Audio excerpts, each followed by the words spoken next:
What is up, Impact Nation? Welcome to my Bound for Glory edition of the Anthem of Impact Wrestling show.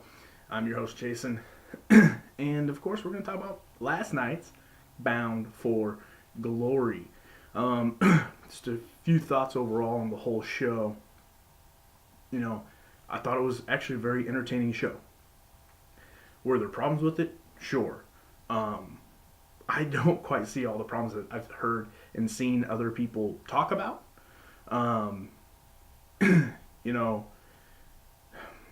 the rest weren't the best, especially the one that looked like he was like 12. It's very hard to, I mean, there's no difference really though between him, who looks really young, and somebody like Earl Hebner. It's just that Earl has obviously the history behind him to make him seem authoritative. Um, but yeah, so there's little things, but that doesn't take away, like, to me, the same thing with like the announcer, the ring announcer. He wasn't terrible. Just was like he just announced a show last night too or something, and his voice would crack. So that kind of comes off weird. They had a couple of like mic issues in the back with Mackenzie Mitchell. Though there's little things, little production things, but again, that doesn't take away my entertainment of enjoying the show as a whole. Um, and I know some other people let that like ruin the night for them, and that's, I mean, whatever. I'm not sitting here. I will never sit here and try to tell people how to be a fan of anything. But sometimes maybe it's these people that are very upset about these little things and making it seem like this was one of the worst pay per views they've ever seen. Maybe you need somebody like me to go, hey, come on, just chill, right?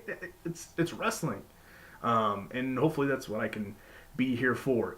Um, and I don't care. People can call me a mark all they want. Look, you can watch many other videos out there that will sit there and trash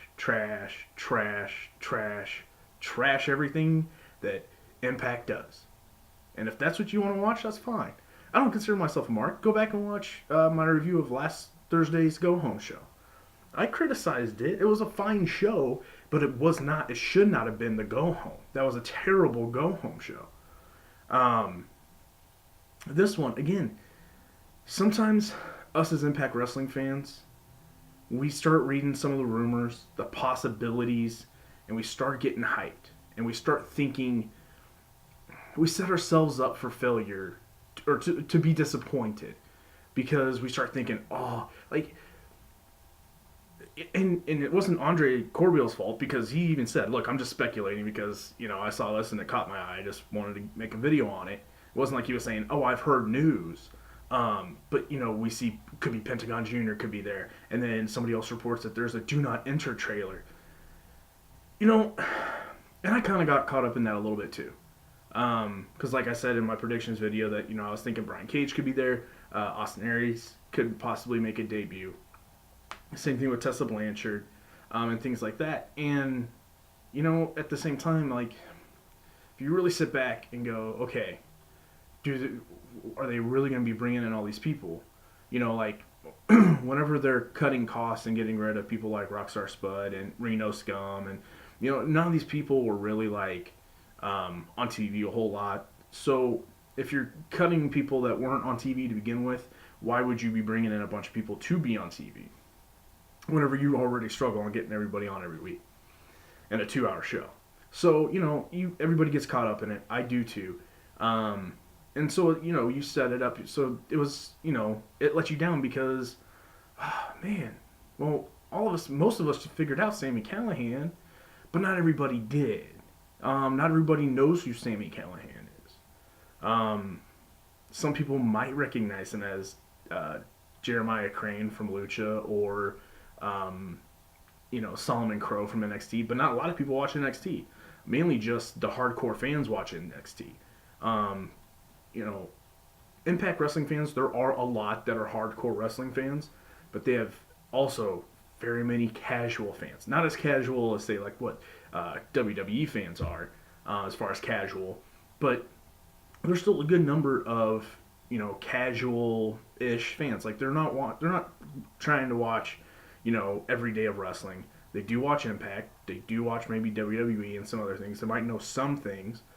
But I guarantee you, there was a lot of people that saw that arm and stuff and had no clue of Sami Callihan because they don't know the connection with him and the Chris brothers and because there's even more out there with Shane Strickland who plays Killshot in Lucha Underground, AR Fox, some of these other guys, and which would be really cool. But one thing that like a lot of people haven't realized yet, because at least I haven't seen this talk on Twitter yet, guys. Look at who Anthem has been bringing in to Impact Wrestling here lately, right? Sami Callihan. We saw Jimmy Jacobs last night join Impact Wrestling, right? You think about the OVE, EYFBO, who is the, Ortiz and Santana, the tag team of them. They're starting to bring in these indie darlings, these indie guys that are popular, that are cool on the indie scene. And I know it's kind of like a gimmick for Sami Callihan right now on the independent scene, but it's kind of true. He runs the independents. He runs AAW. I believe he also at least helps run CZW. The indies do kind of run through him. He does a lot of work with Wrestle Circus. Go on YouTube and watch. I actually just found Wrestle Circus's actual YouTube channel. That is so good. You get to see, I believe it was Dave Chris versus Tessa Blanchard. That was a really good match. They did like this pipe bomb thing angle where Sami Callihan came out and attacked some people, and then Shane Strickland came out because they were gonna have a match that night, and they went back and forth, and it was really cool, well done. Jimmy Jacobs is kind of known for being like that cool guy, right? Think about it. He's a Ring of Honor lifer. And then he went to go write for WWE. The fact, besides that one appearance where he showed up and took, another selfie with the Bullet Club, the fact that he didn't go straight back to Ring of Honor, he came to Impact Wrestling, nobody's talking about that. That's huge. That is huge. Because here's the thing. Jimmy Jacobs is best friends with some really great athletes and really great talents. And if they ever get tired of performing for a certain big world universe, maybe they come to Impact. Right? One thing that I'm starting to notice is this. To fans, to dirt sheet riders, to YouTubers, Impact might not be cool. To wrestlers, it's cool. Or it's at least a good place to go work, or else they wouldn't be working here at Impact. I say here like I'm part of Impact, but you get what I'm saying.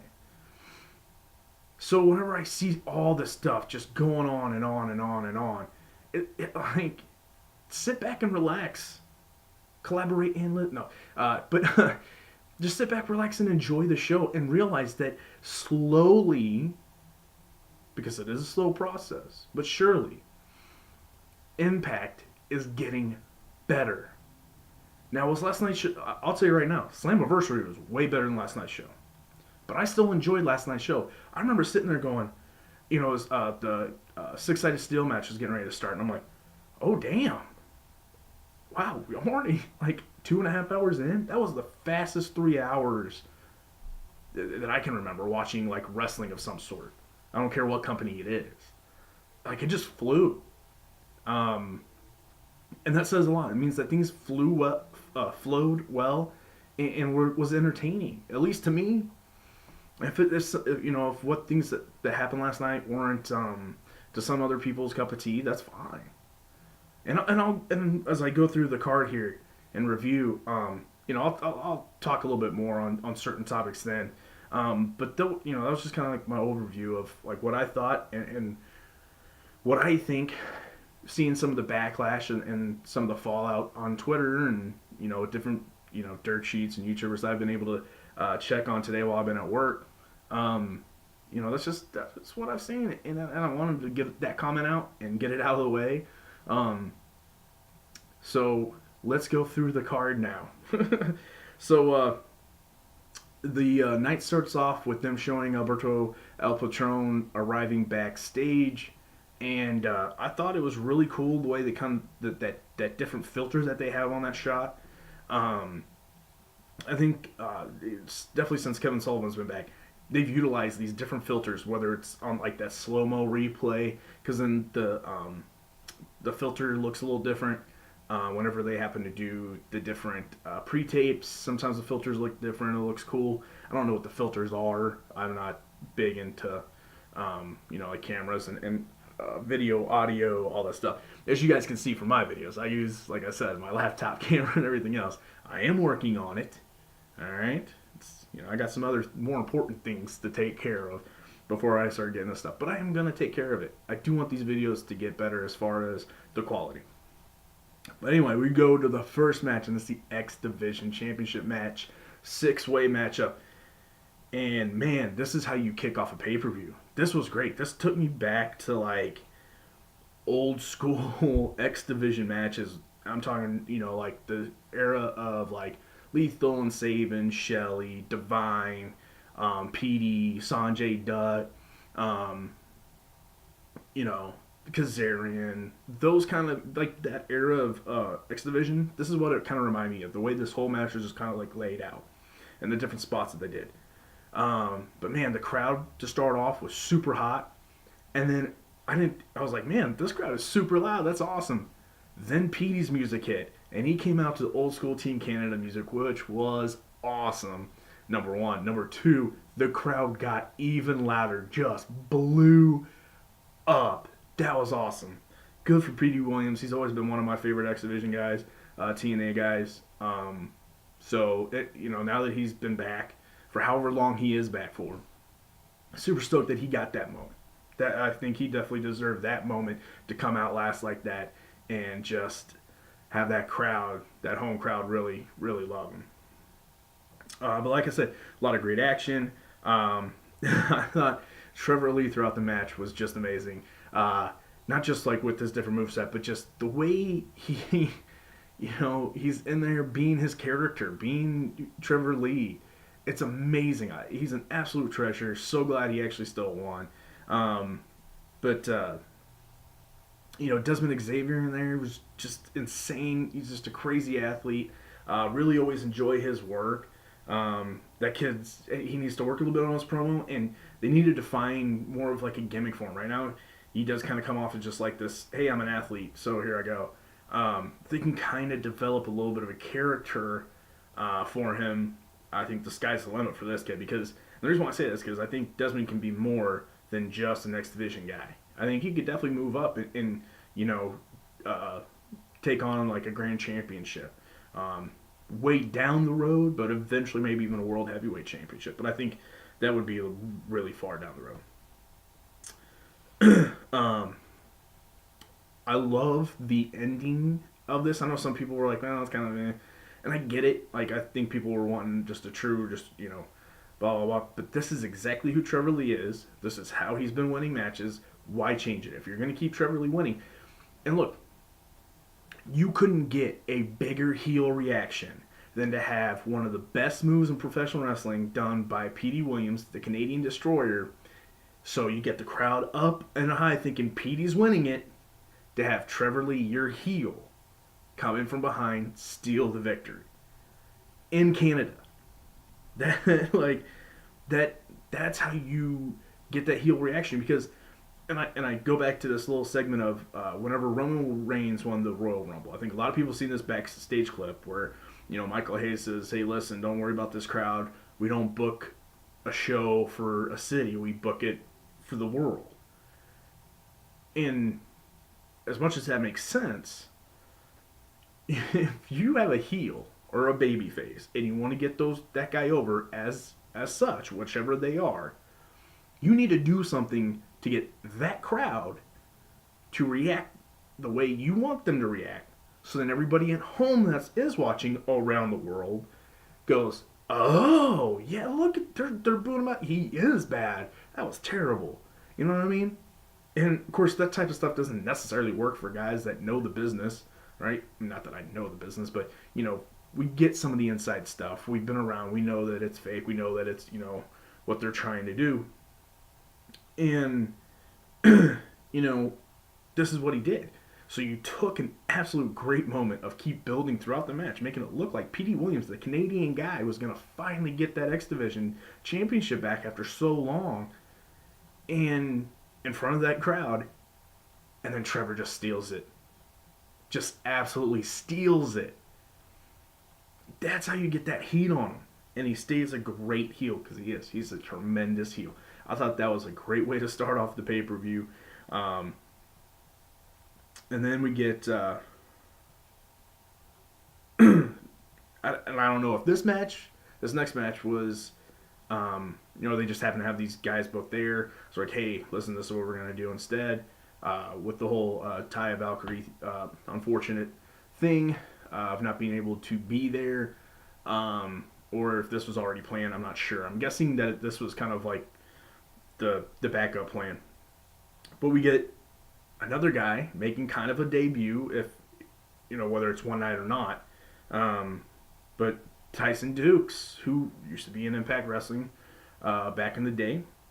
So Tyson Dukes faces Ishimori. It was good to see Ishimori back. I always liked it whenever he was back. I thought his matches were really good, especially in that X Cup. Him and Davison and Xavier tore the house down at Slammiversary for sure.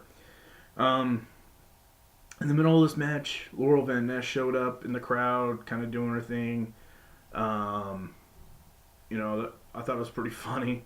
She's awesome. She's taken that ball of that character and ran with it and has made it super successful. So successful that she actually appears, I think, more as Laurel Van Ness, this crazy character, than herself, Chelsea Green.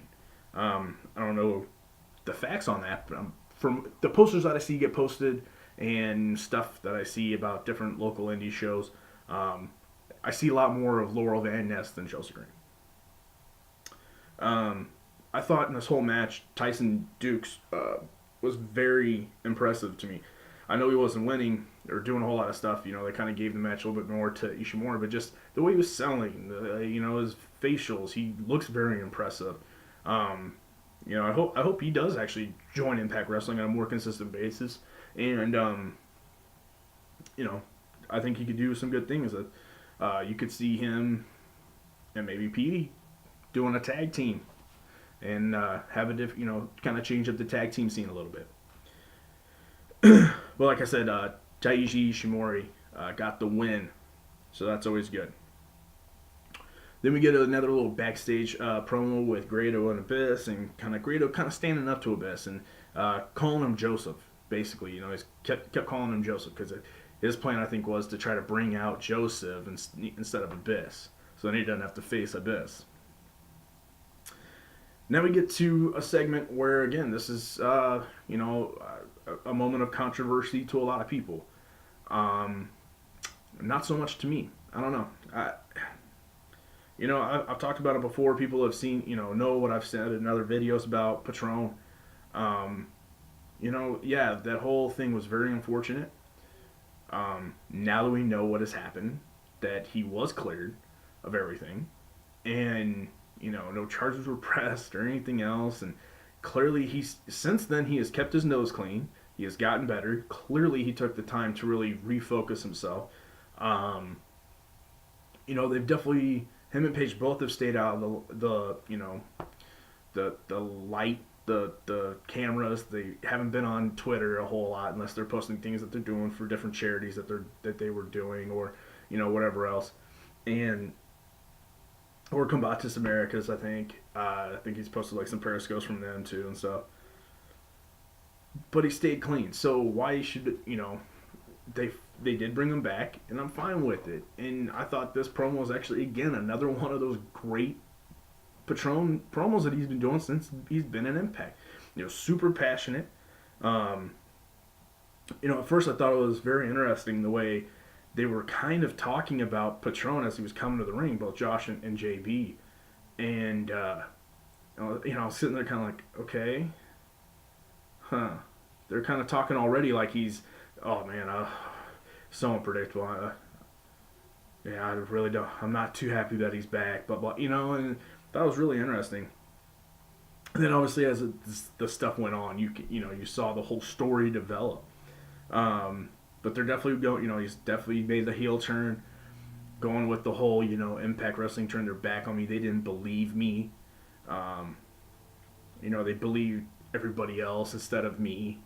Um, like I said, he was super passionate, and I think this is going to be a really good heel run for Patron, which, especially since the crowd's so 50-50 on him, I think having him be heel is good. Here's the only problem. I keep wanting him to be the leader, maybe not leader because Conan's leader, but him be like the guy, the main part, and the world heavyweight champion of LAX, right? Like he's that guy that goes in the main event. He's the main event character to put in with LAX. But then later on, as we saw, it seemed like they did a double turn to make LAX face. Well, so we know that's not going to happen, right?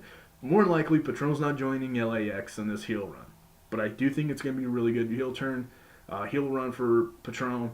Um, you know, saw, and I think the only reason why Ryan Satin is so against this story is because clearly he knew who Alberto was talking about, and I think he got a little butthurt that Alberto basically came out and called him a little bitch, right? In that promo. But I saw people were like, I saw one headline from a dirt sheet that said Alberto El Patron shoots on his domestic violence suspension. He didn't shoot on anything. That was a script that was written. That was not a shoot That was not a shoot promo at all. That was their story. Their story, and he didn't even bring up what it was. He just said that in his personal life there was something that happened, and then they suspended him, and he took that. But then they didn't want to pay him. They set him at home, and they, made him feel blah blah blah, like so terrible, and they wouldn't believe him, so they turned their back on him. That's a story. That's a reason for him to turn heel, right? And it's not like he didn't bring up any domestic violence, anything. He didn't bring it up. He just said that they didn't believe him in this situation, and that made him feel upset. I see nothing wrong with that. Now, what I personally think should have happened is JB take that bump and maybe not go through the table, but maybe get beat up, and then have maybe somebody on the ready to come out. I don't know who would have been. I don't know who's all there, so I don't know who could have jumped in to help, to do a commentary. I'm totally fine with Josh doing it by himself. I remember a couple impacts when he first joined and Taz had left, and he did a couple by himself. He was very good. It reminded me a lot of Joey Styles, but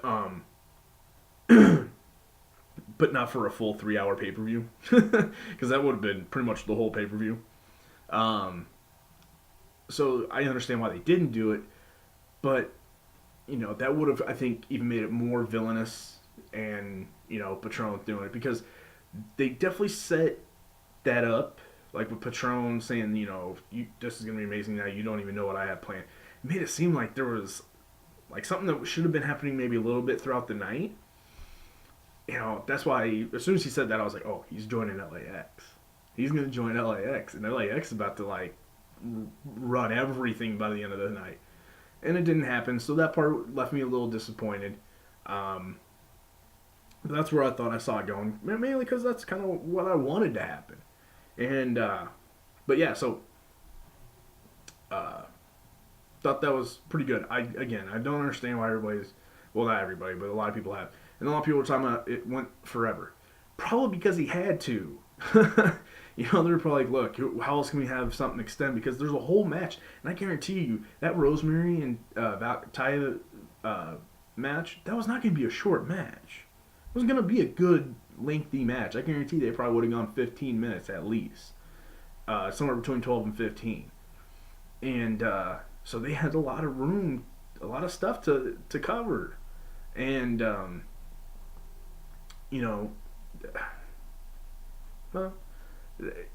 it did go a little long, but they had to do something. Like, they had to buy time somewhere.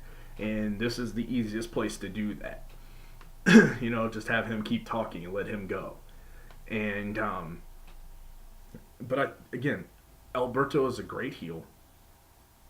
I thought his promo was super passionate and very believable. And look, this is going to be the only part. That promo was the only time this whole thing is gonna be brought up, even if it was very vaguely brought up. So to throw this out there like Impact, how dare Impact Wrestling let Alberto talk about domestic violence? Give me a break. Give me a break. That did not happen. But anyway, we'll move on to the Monsters Ball match. And, at first, even though there was that one big spot with Grado falling off the top rope through that barbed wire board, which is, ooh, that was a nasty fall. It, it wasn't. It was a very slow, still paced match for a hardcore match. Um, I'm not gonna say it was boring at all, but it was just a little slow moving, and then just kind of, not a whole lot of stuff that you would expect that you were kind of hoping for. And again, just my own personal expectations. I was thinking this was probably gonna be the match like they did, with the JB and Josh match or Final Deletion. I thought they were gonna do that kind of style thing with these two, and kind of have maybe a little overbooked still. And they did still do it, but they focused it more on in ring. So then, of course, Laurel showed back up in the crowd, and then she climbs in and attacks and did kind of like like the little like I'm prettier, I guess, flatliner. I don't know the exact name of it, just the names of like some of the other wrestlers that do it. That was a really cool move on Grado. And of course, as soon as she hits that, lights go out. They come back on, and it's Rosemary. And thought all that was really cool. That whole thing actually I thought was done really well. From the Laurel Van Ness coming in, attack Grado, lights go out, Rosemary's there. Rosemary and Abyss kind of look at each other. Then the whole try to she attacks or she beats up Laurel. Then it's her and Abyss. Clearly she's trying to get Abyss back for Decay. And then he threatens to choke slam her. She's like, no, no, no, no. Then of course, they do the miss. That thing, she goes through the tacks. I thought was all done really well. Now look, the ring, the bell ringer jumped the gun for some weird reason and rang the bell. And things sometimes like that happen. It's happened in WWE many times. It's happened in Impact Wrestling before. I thought, though, every party involved handled it very well. I mean, without even hesitation, that ref was like, no, calling it off. Very emphatic. Like, don't you ring that bell. I have to count 3. That was 2. Like he was very authoritative. The announcers, without hesitation, were saying, wait, what? No, that was 2, right? Oh, yeah, that was 2. Look at the ref. But, they pointed it out right away. So there wasn't like this awkward pause, stop, like, what do we do now? They just rolled. Like, he rolled with the bell ringer screwed up. Don't you dare do that. Wait until I count 3 and point to you. And I thought that was handled very well. Yeah, look, these things are unfortunate. Again, that's not going to ruin the whole match for me. I don't let that thing ruin a match for me. Now, what would have ruined it is if all of a sudden they all kind of like stood there like, shit, now what? And then for some reason Grado won. Whenever that clearly wasn't the case. Or was clearly not what was supposed to happen. So, I thought, that was all good. Again, it was a little slow moving, then it started getting really good, and then whenever that whole Laurel Van Ness stuff all the way to the end, I thought it was, a really good, fun part of the match. And having this person come in and that person come in. Hopefully this means that we're getting the Laurel Van Ness versus Rosemary feud. I think that'd be really good. Especially even if, especially if Laurel can kind of stay the Van Ness, the crazy psycho girl throughout the whole thing. I think it'd be done really well. Then we go to Team Impact versus Team AAA. I thought this match was pretty good. It was well paced. It was kind of exciting. They were kind of doing, it seemed at least at first, a storyline between James and EC3 and how EC3 was just kind of like this reluctant tag team partner. Man, I love the part where they're all kind of doing flips, and even James was like, "Yep, here we go." He went and dove off the top on the outside. That little flip, that was awesome. Love James Storm. Uh, man, that like DDT, that kind of like tombstone looking thing that Phantasma did to Eddie Edwards on that ring, on the ring apron. The hardest part of the ring. That was pretty sick. But I thought this match was pretty good all around. I'm not a big fan of Pagano. He's kind of rough to watch in the ring. Maybe they say he's more like a hardcore guy, and maybe those type of matches are a little bit better instead of these back and forth random matches like just a normal match like this is. Um, but yeah, as far as in this match, what I've seen with him on Impact, I'm not super impressed. I love the look. Clearly, he doesn't speak a lick of English because they did not interview him ever. He doesn't say anything at all, and that's probably wise because he doesn't speak any English. And Tejano speaks it decently, and then Phantasma speaks it really well. So those were the mouthpieces. Um, but yeah, I like his look. His look's really cool. If he is really like a lot better of a hardcore guy, that'd be fine. I personally want to start watching more AAA. If I can find some stuff, even if it's just old clips like on YouTube or something like that. Excuse me, had to wet the whistle. But yeah, I think it was overall though a good match. Love that it ended with EC3 kind of doing his thing and then giving the win to Storm. I did think that they were going to do a story out of this, like I said, with EC3 maybe turning. It started to look like that, but then it never happened. They just all sat there and drank beer and celebrated and went off. Then next we get, man, yeah, I'm gonna say match of the night. Yeah, match of the night. The 5150 street fight, LAX versus OVE. And first they go backstage and there's a man laid out. It's got the thing was the Mexican flag that was draped over him, with another man standing above him. I think he had a kendo stick, threw the kendo stick down, did the whole thumbs up, thumbs down.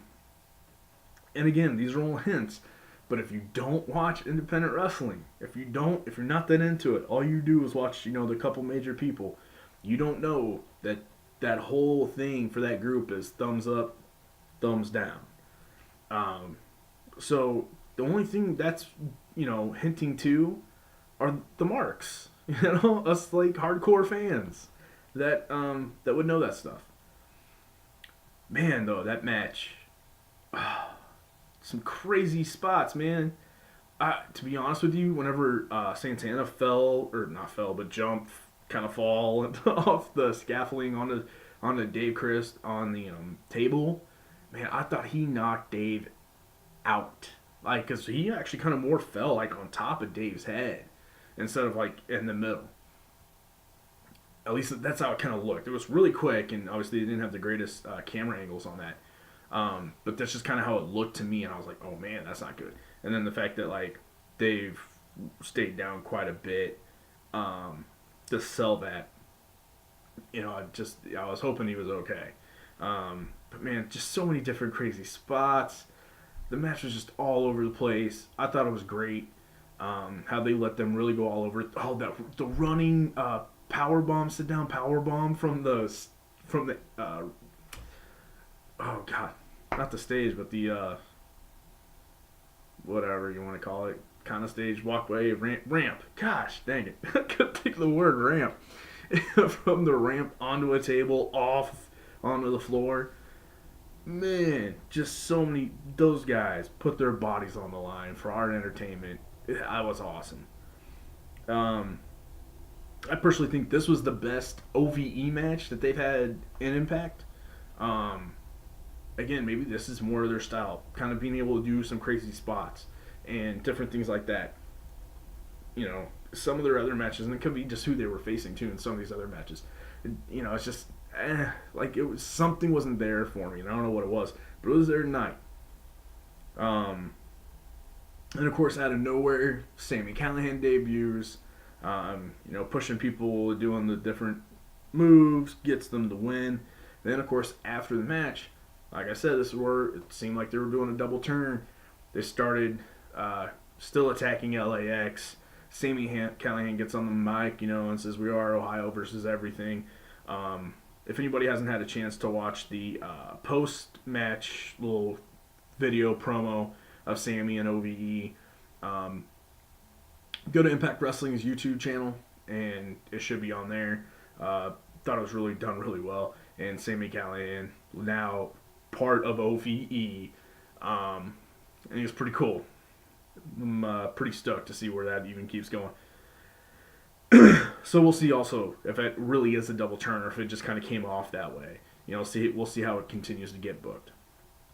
Then we go to a 3-way knockouts title match, which right before the match starts, so we get to see Santino Marella in the crowd. Again, a lot of people are both pissed, I don't want Santino in Impact. Well, look, I don't necessarily want Santino in Impact either, but he's not wrestling. He doesn't wrestle anymore. I remember, I think he can't wrestle anymore. So he's not going to be Santino. That's not his gimmick. He's going to be whatever his real name is, Anthony Sorelli or Corelli or something like that. That was just all a gimmick. That's not who he is.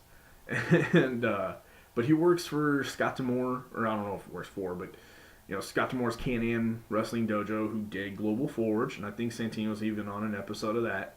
I'm calling him Santino, but whatever he wants to go by.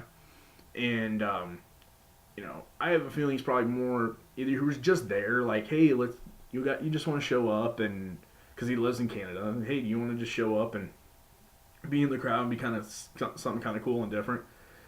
If not, maybe he's the new GM figure, authority figure. Maybe he's at least maybe an agent. That'd be cool. I'd be fine with that. But then we get into a match, and thought that one of my favorite spots of the thing was the double suplex spot, because you don't see that a whole lot with women wrestling, and I thought that was just a really cool spot.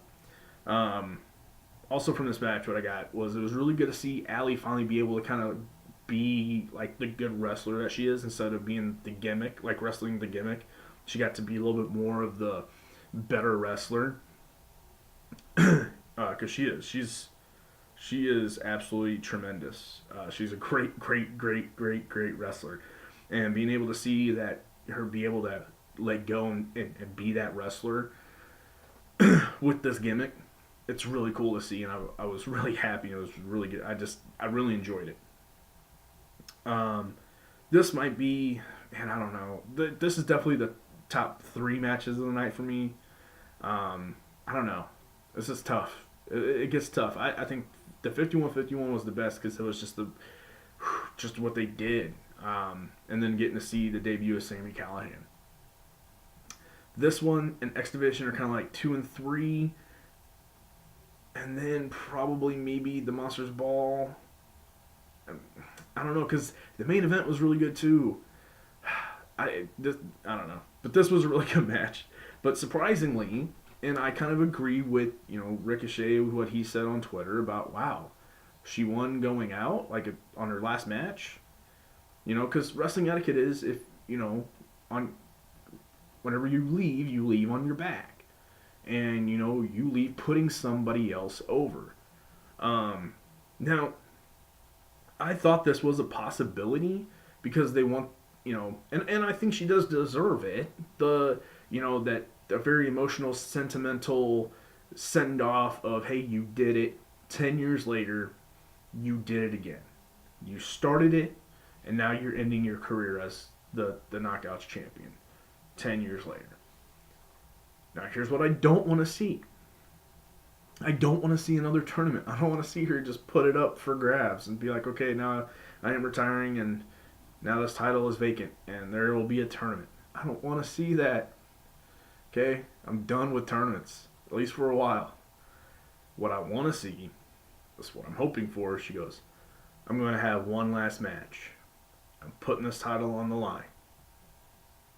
And I'm picking my opponent, and that opponent is Allie. And then Allie wins the title. Gail puts her over. Sienna comes out, attacks Allie, attacks Gail during their emotional embrace. That's what I want to see.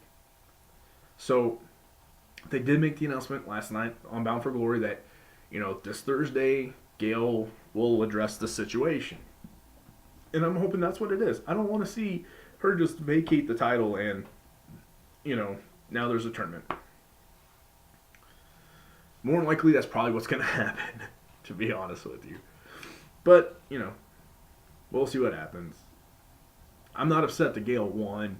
I was just a little surprised that they didn't, because going in, like I said on review on Impact, they definitely made it known that this would be her last Bound for Glory, but they never said last match. This is your retirement match. This is your last match, period. They just said this is your last Bound for Glory. But then the interview right before the match, they're like, well, and this is your retirement match, and blah, blah, blah. So that's whenever I was kind of not shocked, but just kind of surprised that that they still went with Gail winning it. But we'll see what happens Thursday night. I've been debating so hard on whether or not to look up spoilers for tonight. I definitely don't want to see spoilers for like the next 2 months. But I was thinking about maybe looking up tonight's to kind of see what they're going to do for Thursday, because I'm very interested to see where this kind of goes, especially this situation and then a couple other things. But I'm probably not going to do it. I want to be surprised, I hate spoilers. But then after this, we get the debut of Jimmy Jacobs. This is going to be very interesting. I can't wait to see what they do with Jimmy Jacobs. I've never been like the biggest Jimmy Jacobs fan, like as a wrestler. I know he can put on some good matches, but I've never been like this. Oh my God, it's Jimmy Jacobs. I don't care. But right now, that's a big get because he's in the wrestling news with, taking that selfie with the Bullet Club while he's working for the WWE and gets fired for it, and then goes to Ring of Honor. He's known for being the Ring of Honor guy. He's known for being, Kevin Steen and El Generico's, one of their best friends. Steve Corino's a good friend, and all those guys. So, again, if anybody ever gets tired of what they're doing, and Jimmy Jacobs still working for Impact, hey, that'd be some of these would be some big gets. And I still think right now the fact that he himself might not be a big get, but considering the situation, I think this is a pretty big get. So I'm interested to see what they do with Jimmy Jacobs. Then we get the 6 Sides of Steel match, America's Top Team versus Moose and Stephan Bonnar. Moose keeps getting these like kind of special entrances. And I know this one, it was his brother, I believe, that was the rapper. His name was Tokyo. Rapping to his entrance. But, he's the one that got the Future Legend stuff. The whole new kind of cool getup. Before he had the entrance with all, like, the kid football players and the cheerleaders, all doing the Moose stuff. Like, he kind of is the one person that kind of gets a little something different for his entrance at these big shows. Which tells me that they definitely see Moose as that next big guy, that big star. And I think so, too. I think within the year, you could see him possibly holding that World Heavyweight Championship. Within 2018, not 2017. I don't think he's holding onto it at all for the rest of 2017. But 2018, within that year, I definitely think so. I thought this match was super physical. I was kind of surprised at how they were booking the match there, especially in the beginning, because, they had the wrestler going against the MMA guy. It was Lashley versus Bonner and Moose and Mo and stuff like that. And then finally you kind of saw more of Lashley and Moose go at it. And then you saw the King Mo, Stephan Bonnar go at it.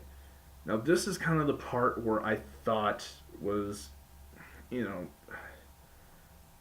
pretty boring. It got pretty boring because they do this MMA stuff, and since it's not real MMA, they look like two brothers that are like really mad at each other and fighting. So it's a lot of like, no, no.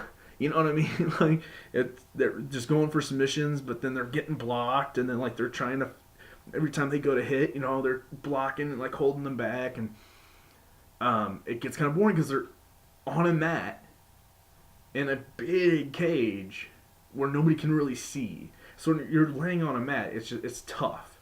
Um, so that was kind of the part that got kind of boring. And they should have learned because none of them were around really. But if you had the same problem back in the day whenever they had that AJ Styles versus Frank Trigg match where like they took down the ropes and it was just the mat. It was like a wrestling match, UFC kind of MMA fight thing, and it was done really bad because it was really boring and because it's not a real fight, but it also wasn't like wrestling, so things weren't like over exaggerated, things weren't crazy, things weren't cool to see. So it comes off kind of bad, especially in a big crowd. It just so here but then this right here, this moment on match was fantastic, and it was whenever they showed the ref was down. Well, what they didn't show you, probably because they missed it, the referee got knocked out. They stole the keys. So Dan Lambert opens the door, the cage door. All of America Top Team goes running in, starts beating people up. They all are all fighting each other. Eventually get to the point where Moose and King Mo go out of the ring. By the way, King Mo's already been busted open at this point. King Mo and Lashley go out to the ring. They're all fighting out there. Finally, King Mo kind of gets the upper hand because he moves out of the way. Moose is laying down, so Dan Lambert helps King Mo get up. They all get into the ring. Dan closes the door and locks it and leaves Moose out there. So now it's just everybody versus Stephan Bonnar. Then we get to see probably one of the coolest things was Big Man Moose climbing the cage like he's Spider-Man, gets to the top, and just dives off and falls on top of people. That was super cool. But unfortunately, after that move, not much else. Lashley, hits the spear and America Top Team wins. So now we'll see where we go from there. I thought it would be Moose and Stephan Bonnar. So now I don't know, because now I don't know where you go storyline wise with Lashley and America's Top Team. We'll see. We'll see what happens. But then we get to the main event: Eli Drake versus Johnny Impact. I thought that pre-match promo, that interview by Johnny Impact, whenever he's talking about his dad and stuff, that was probably one of the best promos I've seen him ever do. Usually his promos are pretty cheesy, semi-robotic, and they're just kind of eh. This was passionate, emotional. It was really good. Really almost had you feeling, even though you could be a big Eli Drake fan, you're like, man, I hope he does win. It was really good. But I thought the match, man, it started off fast and furious, and it continued that way. You had the great storytelling of the numbers game always coming into play with Chris Adonis and him having to fight back off both. You had Eli Drake being very methodical with the way he was going about and attacking Impact. You had some really cool new aerial moves from Eli Drake throughout the night. But then whenever, so there's a bunch of back and forth, bunch of false finishes. Finally, Impact hits a couple of his moves. It's pinning Eli Drake, and then out of the crowd comes Alberto El Patron and pulls her up out of the ring. And then, of course, he attacks Impact. He attacks Eli Drake. He attacks Impact again. He rolls Eli Drake over. 1, 2, 3. Eli Drake is still your Impact World Heavyweight Champion. I'm not calling him World Champion. I hate that name. It's the World Heavyweight Champion. And Alberto El Patron just walks up the ramp smiling, kneeling right in front of the Impact logo on the ramp. And that's how we went off the air. I'm very excited to see what happens now because they're going all the way through the end of the year. and it's gonna be there in Canada. So it should be. I'm gonna be. What I'm gonna be really interested in seeing is the crowd, how the crowd keeps acting, and how full it is for the rest of the week, and how that plays out over these next several weeks on TV. Um, I don't know. I just thought it was overall, like I said, I thought it was really good. I was entertained. I'm not going to let these little different things that happen throughout the night kind of like ruin the whole event for me. Because the whole event was actually really good. The matches were great. These guys busted their ass, worked their asses off. Um, Unfortunately, they had some bad things happen. They had the Jeff Jarrett situation. They had, they went to Canada and didn't realize that Jim Cornette nor Terrence Rowe can enter the country. So then they get released. They had the issues with the refs like days before, where all the refs, asked for the release and got the release. Um, the unfortunate thing that happened with Taya, whatever it is, um, they had to scratch a match and then they had to start thinking of other things. That it's not just that match. Now you have to reformat the whole show, and and I think they hit it decently well. Um, you got to give credit to what those guys do all the time. I just think that Impact gets the short end of the stick because of the fact that they're Impact, and sometimes I even think their own fans sometimes go, "Here we go again." And you can't blame them necessarily, people that do that, but at the same time, I always just try to stay positive, and I actually look at the things of like, yeah, here we go again, but they handled it pretty well this time, and there's other times where they have not handled it well, and I'm excited to see what happens. You know, we'll see the rest of the week. Maybe there are still some more debuts to happen throughout the week. Maybe some title changes. Who knows? But it'll be interesting. I can't wait to see what happens over these next several weeks. I'm going to try to stay off and not do the phone thing looking up spoilers. But, anyway, follow me on Twitter at Anthem of Impact. Please leave some comments down below. We can get into a good discussion.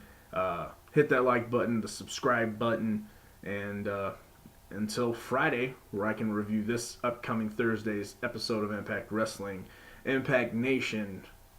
Peace.